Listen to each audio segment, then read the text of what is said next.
I'm Tamala, and this is another episode of Trailblazers. Hi, my name is Lori Gabriel. We're going to be talking today about Sacheen Littlefeather. Maria Louise Cruise was born on November 14th, 1946, and passed away on October 2nd, 2022. She was better known as Sacheen Littlefeather. She identified as an American actress and activist for Native American civil rights.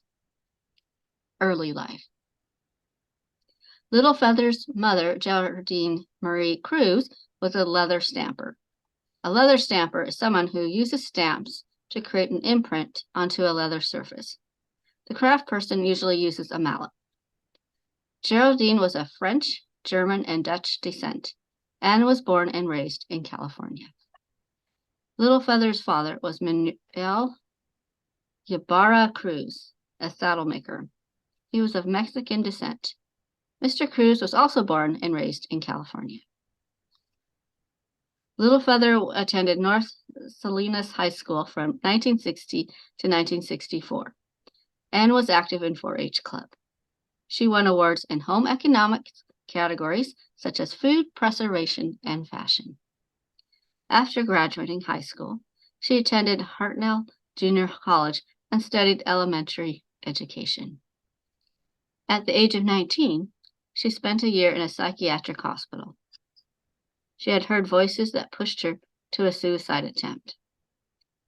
In a 3-hour visual history interview in 2022, Littlefeather stated, "The institution was a hellhole, and doctors used what she said was psychodrama. She had to role-play her parents." She goes on to state that this happened while black hooded figures listened in a dim-lit room to help her reconstruct memories of childhood abuse and abandonment. Littlefeather reported that she was diagnosed with schizophrenia.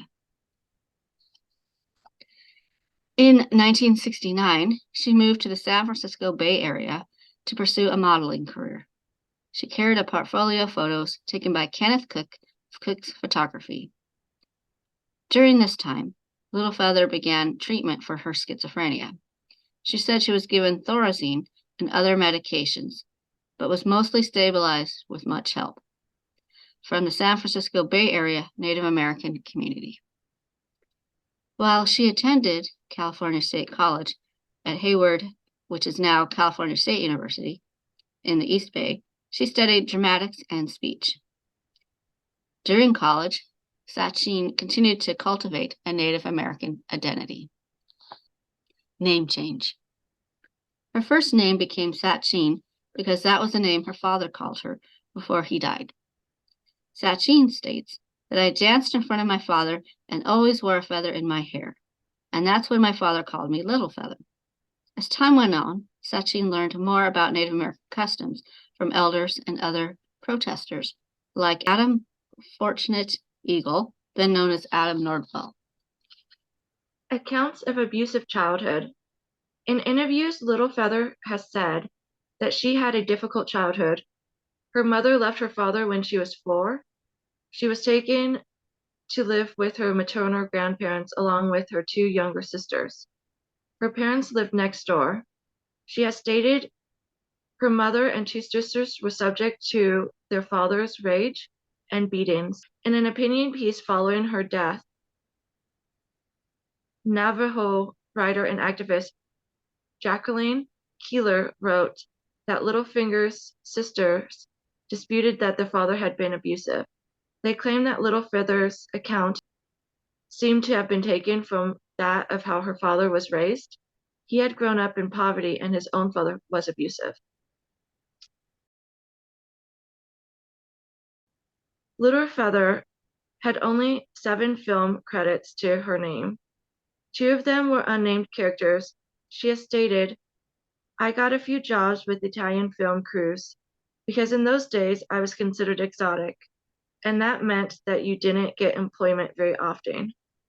She goes on to state, "There was job discrimination, and the movie industry basically looked like a Clorox factory. It was so white, it was ridiculous." In 1975, Sacheen reported that she was working on a movie script about Edward S. Curtis, with Cap Weinberger Jr. Weinberger had written an article about Curtis for the Smithsonian Magazine.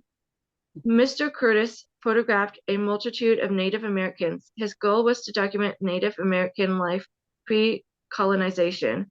J.P. Morgan gave him $75,000 to photograph a series of indigenous people in 1906.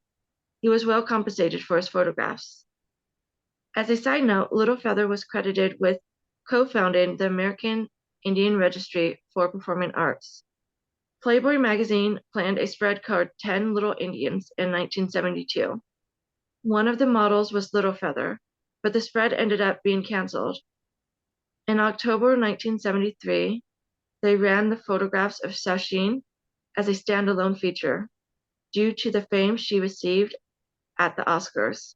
She was personally criticized for what was seen as exploitation of her fame. Littlefeather explained that it was strictly a business agreement to earn the money needed to attend the World Theater Festival in Nancy, France. Later, Littlefeather stated, "I was young and dumb." Alcatraz. In 1969, dozens of indigenous activists occupied Alcatraz Island. They were led by the American Indian movement. The prison was closed, so the property was being sold. The protesters wished for it to be returned to the Sioux tribe. It was to be turned into an Indian school, cultural center, and museum. The protesters were publicly offering the federal government the exact same amount for the land that the government first offered them. Littlefeather was a student at the time and was unable to dedicate herself fully to the cause. She has stated, "I only got to go on Alcatraz as a weekend warrior, so to speak." She goes on to say, those weekends on the island, however, were affirming. She hadn't grown up in her indigenous community. Littlefeather didn't know much about her culture. According to an article published after Littlefeather's death, activist Lenata Warjack, who was at Alcatraz, reports that Littlefeather was not there. Politics. As a spokesperson for the National American Indian Council, Littlefeather protested President Richard Nixon's budget cuts to federal Indian programs. On March 6, 1973, Sacheen participated in a meeting between the Federal Communications Commission and members of several minority groups about the representation of minorities on television. The president gave Native protesters space to air grievances. It is reported that Nixon was the first president to give land back to Native Americans. In 1970, he signed a bill that returned the sacred Blue Lake in New Mexico to the Taos Pueblo community. He continued to support Native people's education and self-rule. Lead up to the 1973 Academy Awards speech. Accounts of how Sacheen first met Marlon Brando vary. In one of the first interviews, after the Oscar speech, she mentioned that she met Mr. Brando through his interest in the Indian movement. Francis Ford Coppola reportedly observed Littlefeather on a TV monitor backstage and introduced her to Marlon Brando. Another account of how they met comes from a 1974 interview that stated Littlefeather was working for a San Francisco radio station when she applied for work with Coppola. The article quotes Coppola as stating, "The reason he introduced her to Marlon Brando is as follows. Knowing Brando's interest in the Indian." At the time of the 1973 Oscars, Sacheen had known Brando for nearly a year. A later account describes Coppola as Littlefeather's neighbor in San Francisco. So very different accounts of what's going on here. How Sacheen Littlefeather ended up at the 1973 Oscars. Mr. Brando was nominated for his performance of Vito Corleone in The Godfather. He was up for Best Actor award. Before the ceremony began, Brando decided that he would boycott the Oscars. He made this decision in part because of the Wounded Knee protest. The American Indian movement was against the ongoing siege of their people. Brando also was boycotting due to his views on how Native Americans were represented in American films. He called Sacheen and asked her to appear on his behalf. Littlefeather is quoted as saying, "I was a spokesperson, so to speak, for the stereotype of Native Americans in film and television." Award ceremony. Sacheen joined the audience minutes before the award for Best Actor was announced. She was with Brando's secretary, Alice Malchik. She wore her hair tied with native-style beadwork, moccasins, and a fringed and beaded buckskin dress. She held in her arms a 739-word speech that was written by Brando. Producer Howard W. Koch reportedly told her, "You can't read all that," so she got it all down to 60 seconds. Littlefeather's account is that Koch told her that she had 60 seconds to deliver the speech or else she would be removed from the stage and arrested. Howard Koch stated that he permitted her to stay and make her speech after she promised not to make a scene. Brando was declared the winner for Best Actor.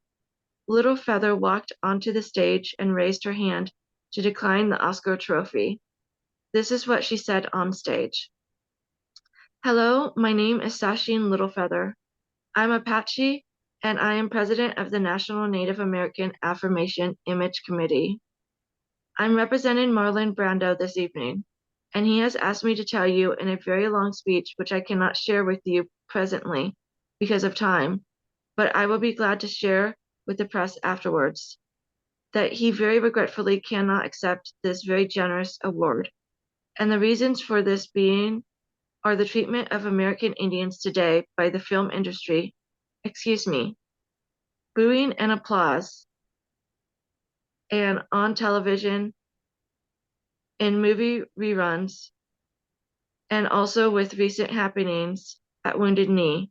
I beg at this time that I have not intruded upon this evening, and that we will in the future, our hearts and our understandings will meet with love and generosity. Thank you on behalf of Marlon Brando." She was escorted off stage and past several people who were critical of her. She found herself in front of the press. Sacheen has said of the experience, "I spoke from my heart because the heart and the heartbeat is the voice of all Indigenous people everywhere." Marty Pasetta both later recalled that John Wayne was waiting in the wings. He had to be restrained by 6 security guards to prevent him from forcing her off stage.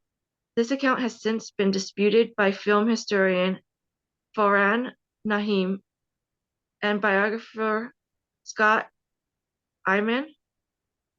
It is reported that he probably just yelled at her. At a later press conference, Sacheen read to journalists the 739-word speech that Brando had prepared. The New York Times published the full text the next day. Response from the Peanut Gallery. Later that Oscar night, before Raquel Welch announced the Best Actress winner, she had stated, "I hope the winner doesn't have a cause." When Clint Eastwood presented the Best Picture award, he joked, "I don't know if I should present this award on behalf of all the cowboys shot in all the John Ford westerns over the years." Esteemed actor Michael Caine, the night's co-host, criticized Brando for letting some poor little Indian girl take the booze, instead of standing up and doing it himself. Littlefeather stated in 2022 that some people mockingly used the tomahawk chop towards her as she was led out of the Oscars. Academy apology. The Academy eventually acknowledged the abuse Littlefeather experienced following her speech. They stated it was unwarranted and unjustified. The Academy goes on to state, "The emotional burden you have lived through and the cost to your own career in our industry are irreparable. For too long, the courage you showed has been unacknowledged." Littlefeather's response was, "I knew that if you speak the truth will last beyond the time of eternity. I was willing to do this because I knew that my ancestors would be behind me and before me and surrounding me." Later career awards and activism. Littlefeather was described as the founding member of the Red Earth Indian Theater Company in Seattle. She was awarded an honorary Eagle Spirit Award at the 2013 American Indian Film Festival, that took place at the Red Earth Indian Theater Company. Modern accounts of the founding of the Red Earth Performing Arts Company by Nez Perce actor and playwright John Kaufman Jr. do not mention Littlefeather. Littlefeather was a secretary and community member at large on the interim board of directors of the American Indians AIDS Institute of San Francisco. Around the same time, Littlefeather worked at the Gift of Love AIDS Hospice in San Francisco. This was founded by Mother Teresa, whom Littlefeather trained under. Sacheen has stated, "I volunteered, and that's when I asked her, and she said yes, she would not turn down a helping hand.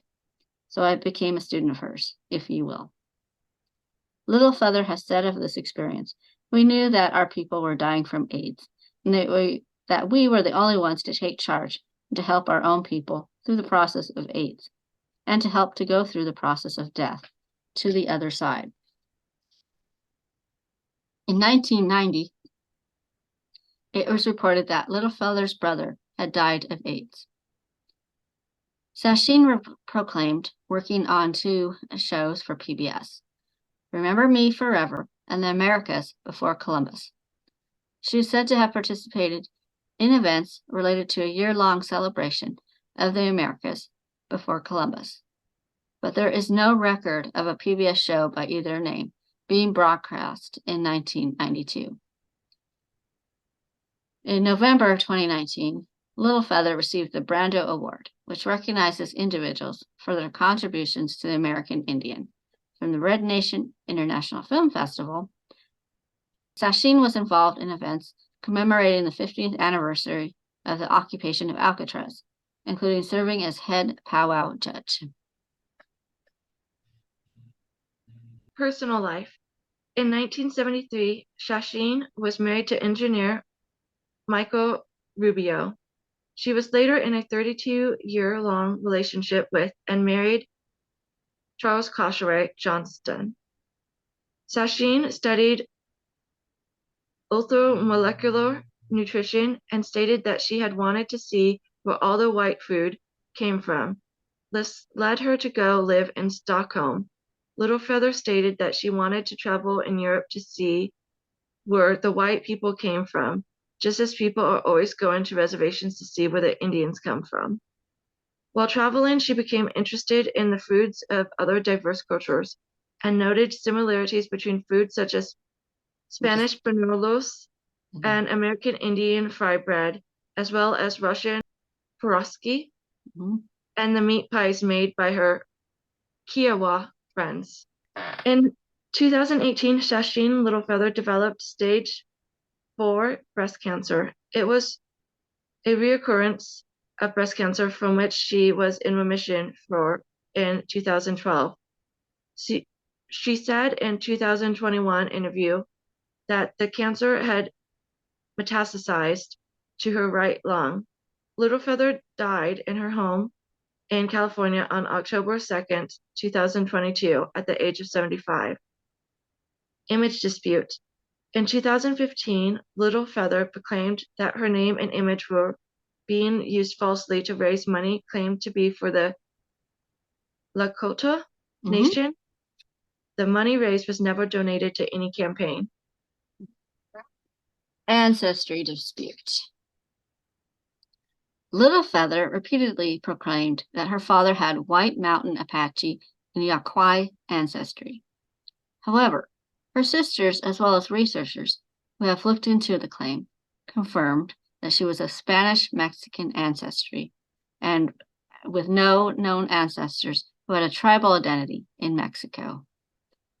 Her sisters reported that she had no connection to the Yaqui or White Mountain Apache tribes of Arizona. The sisters believe Littlefeather fabricated a Native identity because she thought it was more prestigious to be Native American than to be Hispanic. Some of Littlefeather's distant family may have been born in Pima Odin tribal territory in Sonora, Mexico. Scholars have stated that actual tribal members in these communities would have been a minority during that time.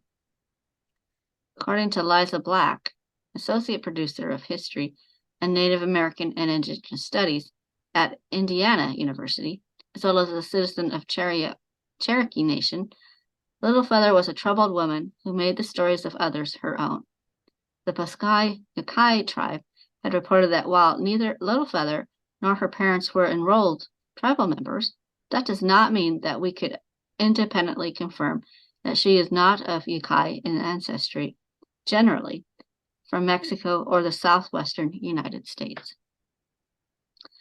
Roger Ebert, an American film critic, had disputed Littlefeather's Native American ethnicity in 2004 in an obituary for Marlon Brando. Mr. Ebert stated that after her attendance at the Oscars, she was identified as Maria Cruz, an actress who was not an Indian. Roger subsequently published a letter received from Littlefeather's lawyer, which asked him to clarify that Littlefeather was Native American, with a father who was Yakai and White Mountain Apache. The lawyer's letter proclaimed that Cruz was her married name. However, on Sacheen's official website, a response to Ebert's article contradicts the lawyer and states that she was born Maria Cruz. Because Littlefeather had been a well-known activist, these allegations caused mixed reactions. Academic and journalist Dina Gilo Whitaker, who studies the United States, wrote that the truth about community leaders is crucial, even if it means losing a hero. She goes on to state that the work Littlefeather did is still valuable, but there's a need to be honest about the harm done by pretendians, especially by those who manage to fool so many people that they become iconic, as Littlefeather did. A pretendian is someone who projects themselves as having Native American ancestry or identifies as part of the Indigenous Canadian tribal nation, but the claim is false. It can be considered an extreme form of a cultural appropriation. There is a pattern that pretendians follow. It is reported by Dina Gilo Whitaker that they exploit people's lack of knowledge about who American Indian people are by perpetuating ambiguity in a number of ways. Self-identification or even DNA tests, for instance, obscure the fact that American Indians have not only a cultural relationship to a specific tribe and the United States, but a legal one. Pretendians rarely can name any people they are related to in a native community or in their family tree. They also just blatantly lie. Pretendianism is particularly prevalent in entertainment, publishing, and academia. Harm is caused when resources and even jobs go to fakes instead of the people they were intended for. There have been calls for revisions or removal of the exhibition featuring a tribute to Sacheen Littlefeather at the Academy Museum of Motion Pictures, and questions raised about the Academy's commitment to historical accuracy. Historians and activists state that the allegations should prompt the Academy to investigate and determine whether it should amend its presentation of Littlefeather in its gallery spaces or in podcast and video interviews posted on its official channel. As the 50th anniversary of Sacheen Littlefeather's appearance at the Oscars neared, the Cruise sisters reiterated that Littlefeather had faked a Native American identity for all that time. In a February 2023 letter, Littlefeather's sister, Trudy Orlandi, asked the Academy to remove the tribute from its museum gallery. As of March 7, 2023, Orlandi had yet to receive a reply. Rosalind Cruise and Trudy Orlandi. 2 days after the death of Littlefeather, Rosalind Cruise was angrily scrolling Twitter. She was furious at the outpouring of praise for Littlefeather. She stated, "I was reading what all these people were saying. Oh, rest in peace, and she was a saint, and she sacrificed herself." The sisters had been estranged for about 13 years for a variety of reasons. Rosalind Cruise said, but at that point she still believed her family had Indian ancestry. Then she saw tweets by the writer Jacqueline Keeler, who is a citizen of Navajo Nation. Keeler has stirred controversy with her efforts to expose what she calls pretendians. Jacqueline Keeler was disputing Littlefeather's claims that her father was White Mountain Apache and Yukai. Cruise sent a Twitter message to Keeler, writing that her grandmother was of Yukai and Spanish descent. Cruise herself had tried to enroll in the White Mountain Apache tribe, but over the next few weeks, Cruise said Keeler showed her genealogical research that traced Cruise's father's family back to Mexico in 1850 and said there was no evidence of native ancestry. Rosalind and Trudy were both persuaded by the research. Less than a month after their sister's death at age 75, the San Francisco Chronicle published a column by Keeler under the headline, Sacheen Littlefeather was a Native American icon. Her sisters say she was an ethnic fraud. The sisters were not informed of her passing nor invited to the funeral. Orlandi states, Sacheen did not like herself. She didn't like being Mexican. So yes, it was better for her that way to play someone else. Cruise added, she lived in a fantasy and she died in a fantasy. The column unleashed an intense response in Native American circles on social media. There were people who condemned Littlefeather, saying she had fabricated an identity to promote her Hollywood career. But other people strongly objected to Keeler's investigation, stating it ignored the complicated ways Native identity can be formed, particularly for those who do not meet the formal criteria for tribal membership. Enrollment typically requires proof of tribal ties, often described in terms of one's percentage of Indian blood or blood quantum. What many people don't understand, some natives aren't enrolled, states Laura Clark, a journalist who is Muskogee? and Cherokee. She goes on to report some natives are reconnecting with their tribes. Some natives don't have enough Indian blood to register because of blood quantum minimums, and some natives have had their tribes nearly erased to the point that organized citizenship records simply don't exist. Okay. I did not realize that she was a pretendian and that she was actually Spanish Mexican and had no clear, what they say, blood relation to an Indian tribe. That was surprising. What was going on for her? I don't know. Like maybe it doesn't seem like she thought it was ultra cool to become like a pretend Indian and just take on that persona. I think it was more of like she wanted to help people and she really fully believed that she was a native. And that led her to, really like she was she went into the medical field. That was her passion. It wasn't to become, a world famous actress. That's just something she did for fun.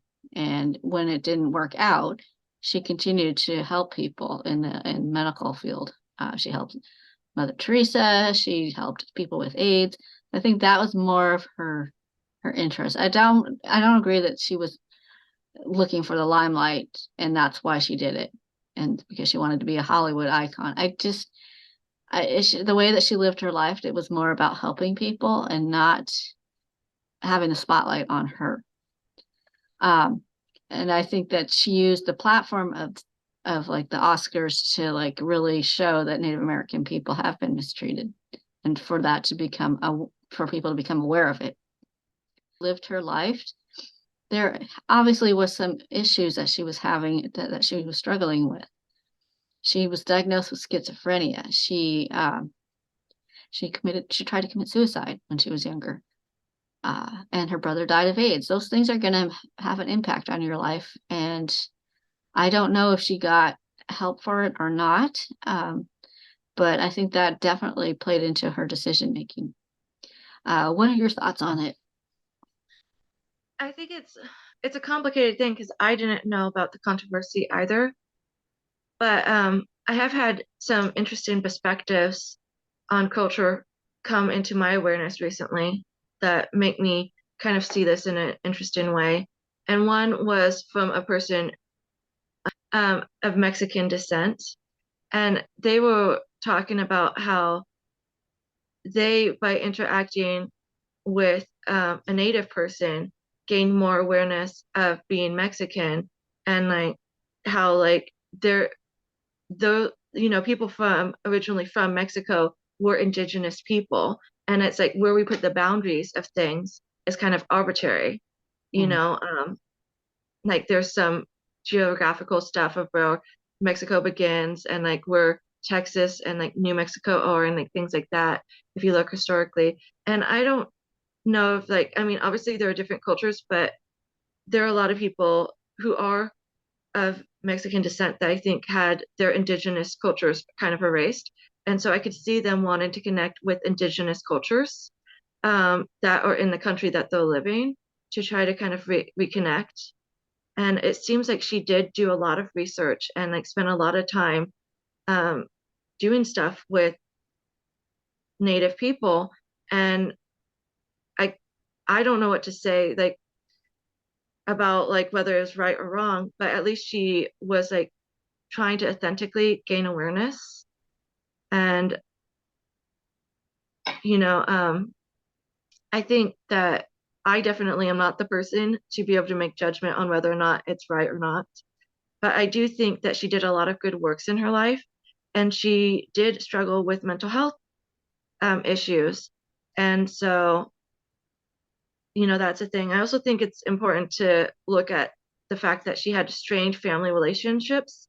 And so I think there might be something to just accepting everything that her family says, because sometimes people don't always, it's just, we don't know who's right and wrong in Yeah, situations. it is a she said, she said kind of thing. Yeah. Yeah. I will just to piggyback a little bit on that. It's it's you can't really, unless you're that person, you really don't know what's in their mind and why they did what they did. I don't know if she thought that she was doing anything wrong. I mean, I don't know that. I don't know if she like understood why claiming to be a Native American might be seen as an insult to some Native Americans. I don't know if she understood that. So there's a lot of things that are unknown right now. It might be that, because one of the symptoms of schizophrenia, it can be hallucinations and auditory delusions. So it could be that that was, she was listening to her voices, or it could be that she just had a different idea of what reality is than that what majority of us have. Uh, and when I say majority, I mean Western Europeans. I don't mean there's a lot of different types of indigenous people that see the world much differently than Western Americans. Uh, I do, Yeah. yeah. Sorry. No, it's okay. I also think that I can't sit here and say that she's wrong either. I can't say that she was right either. I don't know the full story. I do feel that she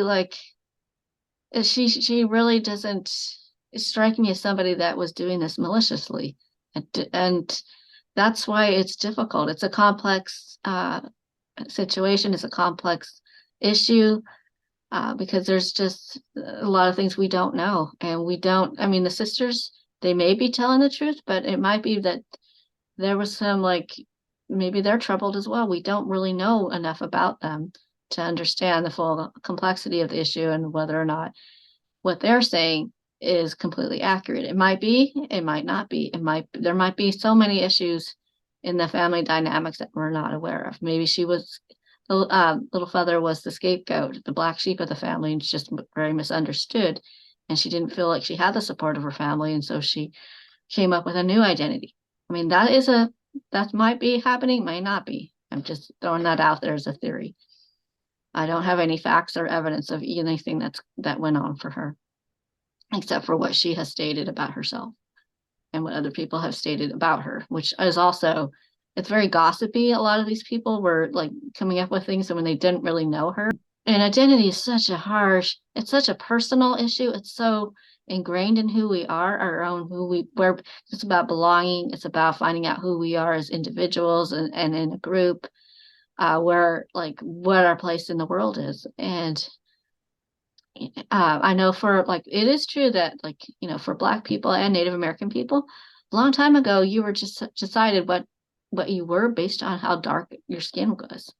So like Native Americans who were light skinned were not considered Native Americans. Same with Black people. And other people like Western, like Americans were, and Spanish conquistadors. So they were the ones deciding that for you. So they were passing judgment and determining what your race is based on what they were seeing.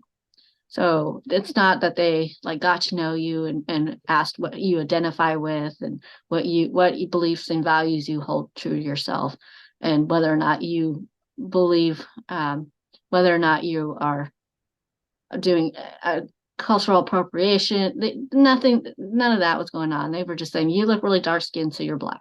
You're really dark skinned, so you are Native American. You're from this particular tribe.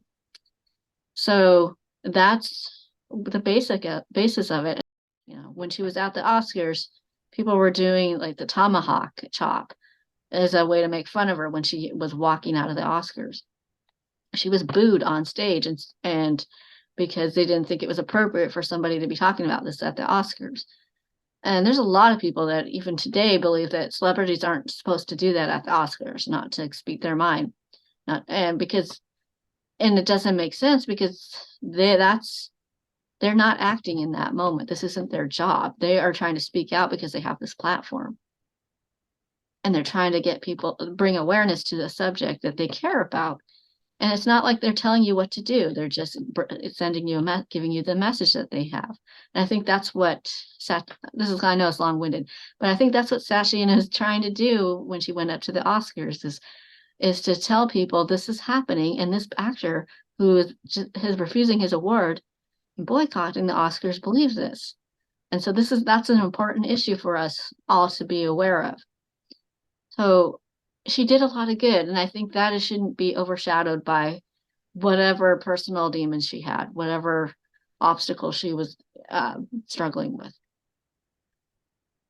Yeah, and I think also to consider is the difference in the times because there there was like a it was common for people to pretend to be like I pretended to be a native person as a child because I saw them in like things, and I'm probably going to get canceled for that, but I didn't know any better, and that was just the way like my mom did, and like it wasn't like, oh, like I'm sure there was some stereotypical stuff because that's the influence, but I viewed it as like these people seem really awesome, and like just like I pretend to be Bugs Bunny or like a lot of or like Popeye or like a lot of different people, like I pretend to be like different things. Like it was a different culture that was really interesting to me, and I didn't have a lot of access to knowledge, and that was like not that long ago. And like my mom's generation, and like and then things became more into awareness and like the internet and stuff, and then you learn like, oh, I shouldn't use certain words, and like these are some stereotypes, and here's some actual history. But like you know it's just one of those things where like I could see somebody who's struggling with mental health issues uh, around reality would find and kind of, it sounds like she fell in love with the culture and really embraced it and then dedicated herself to helping people like you said, and it was in a different time where like she likely did pretend with her dad to be a certain way, and like that was likely a moving thing for her. And so I think that's something to take into consideration. Feel free to cut all of that, but like it is yeah, looking back it's like, oh man, maybe I shouldn't have done that stuff, but I didn't know anything. And I think like that's something to consider with some of these people who are considered controversial now, is that in all likelihood she didn't have the same understanding of the situation probably as we would nowadays, and we have more access to other people's voices and more access to information at our fingertips now, so it's easier to be aware and there's less excuses nowadays. But she did help a lot of people, and she did do her best to become immersed in the cultures that she was claiming to be a part of. And I think that as far as cultural appropriation goes, in some ways it almost becomes like the blurring of the line of cultural appropriation and cultural appreciation. Um, I don't know. So, but that's, I don't know. I think she did bring awareness and she stood up when like some people weren't willing to stand up, and she took a lot of heat for that. And, she was really dedicated to the identity that she did build. Right. I'm going to say one last thing here. You know, being a human being, there's a lot of things that we have to deal with, and sometimes we get into situations that we make mistakes, and it doesn't mean that our intention was to do bad or to like to make fun of somebody or to I don't think she was making fun of Indians. I think that she really just felt, like you said, she fell in love with the cultures. She fell in love with their values. So she must have somehow in her gut knew that these things were true for her. So who are we to say that it's wrong, that she shouldn't feel like, if she feels like an Indian, she's not an Indian? Doesn't mean her feelings don't count, or how she identifies herself doesn't count, because she doesn't have a percentage of blood that says she's from Apache, White Mountain Apache or Yukon. Who are we to say that she can't have those values and beliefs? You don't go up to somebody else and say you can't feel this way because it's not been established that this is who you are. um, it's not why are we so invested in what somebody else is identifying us with if it's not hurting anybody? She's not making fun of people. She's not like saying these things are, she's not exploiting anybody. She's not trying to sell Indian blankets for thousands of dollars, and then pocketing the money. It's not like she was being mean and cruel and deceptive. She literally did feel like she was a Native American person. And yeah, I understand why her family would be upset, because like they're probably proud of their heritage, which they should be. Yeah, that's fine. And they didn't want somebody in their family to like go against that. Because if my family member decided they weren't, my sister decided she's not my sister because she's like has a different ethnicity, I'd be like concerned for her. But I don't think I would be, everybody's different, but I don't think I would be like shunning her and telling the whole world that she's not this way. But, everybody's different. It's not to say I'm not going to claim that I understand why they did what they did or that it's wrong. I'm going to say that we don't know.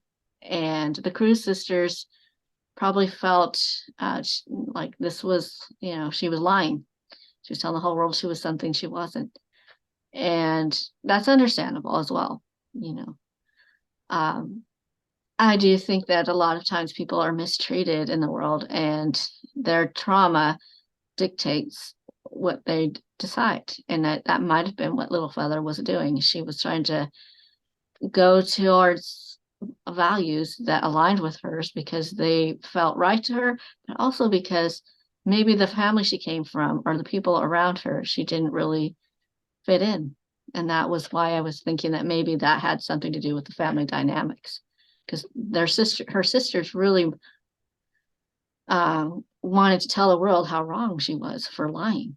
So, and then I do want to say that, if you're going in naively, pretending to be an Indian, that doesn't mean you're a horrible person and you should know better. It means that you just didn't know.